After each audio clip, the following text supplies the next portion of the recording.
The UN General Assembly has decisively backed a resolution effectively calling on the U.S. to withdraw its recognition of Jerusalem as the capital of Israel. The text says that any decisions regarding the status of the city are null and void and must be cancelled. The non-binding resolution was approved by 128 states, with 35 abstaining and 9 others voting against. It came after U.S. President Donald Trump threatened to cut financial aid to those who backed the resolution. How did UN members vote? The 9 who voted against the resolution were the U.S., Israel, Guatemala, Honduras, the Marshall Islands, Micronesia, Nauru, Palau and Togo. Among the 35 abstaining were Canada and Mexico. Those voting in favor included the other 4 permanent members of the UN Security Council: China, France, Russia and the UK, as well as key U.S. allies in the Muslim world. There were 21 countries who did not turn up for the vote. What does the UN resolution say? The 193-member UN General Assembly held the rare emergency special session at the request of Arab and Muslim states, who condemned Mr. Trump's decision to reverse decades of U.S. policy earlier this month. The Palestinians called for the meeting after the U.S. vetoed a Security Council resolution that was similar to the text approved on Thursday. The text put forward by Turkey and Yemen does not mention the U.S., but expresses deep regret at recent decisions concerning the status of Jerusalem.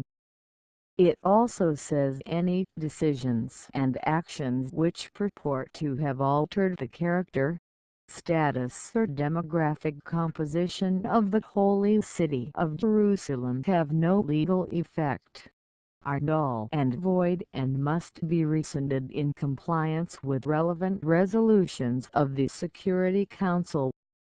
What do Israel and the Palestinians say? Israel's Prime Minister Benjamin Netanyahu had promised to reject the results of the vote, calling the UN a house of lies. Afterwards he said in a statement, Israel thanks President Trump for his unequivocal position in favor of Jerusalem and thanks those countries that voted alongside Israel, alongside the truth.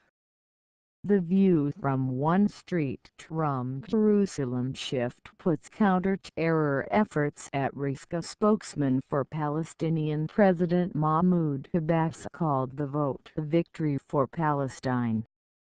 How does the U.S. see it? In a speech before the vote, U.S. Permanent Representative Nikki Haley stressed that the U.S. decision did not prejudge any final status issues, and did not preclude the two-state solution if the parties agreed to that. The United States will remember this day, on which it was singled out for attack in the General Assembly for the very act of exercising our right as a sovereign nation, she said. America will put our embassy in Jerusalem. That is what the American people want us to do. And it is the right thing to do. No vote in the United Nations will make any difference on that. On Wednesday, Mr. Trump warned he might cut financial aid to states who voted in favor of the resolution.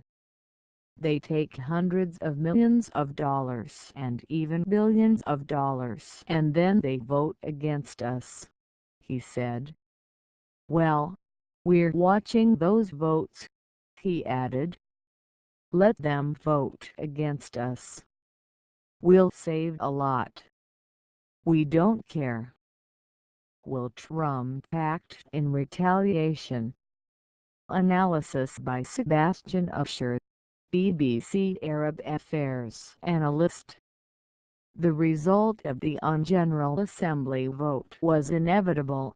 The U.S. knew that the majority of states would vote for the resolution, but there may have been slightly more abstentions and votes against than had been expected, which will be some comfort to the Trump administration. There's little surprise in the countries that voted against.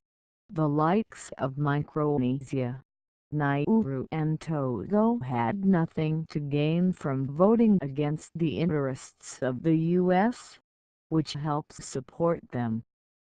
Canada, Mexico and Poland were amongst those that abstained, in a move that will do nothing to harm their relations with the U.S. The votes for the resolution from powerful U.S. allies, such as France, Germany and the UK, could be seen as a slap in the face for President Trump, but all would argue that they simply voted in line with the existing status quo at the UN. There was no pressing reason for them to switch from this stance. But the real test of the vote will be whether the Trump administration acts on its threats to reconsider financial aid to some of those who backed the resolution. Key, too, will be whether the resolution will give fresh impetus to the protests against the U.S. decision that have been going on ever since it was announced, but have yet to really catch fire.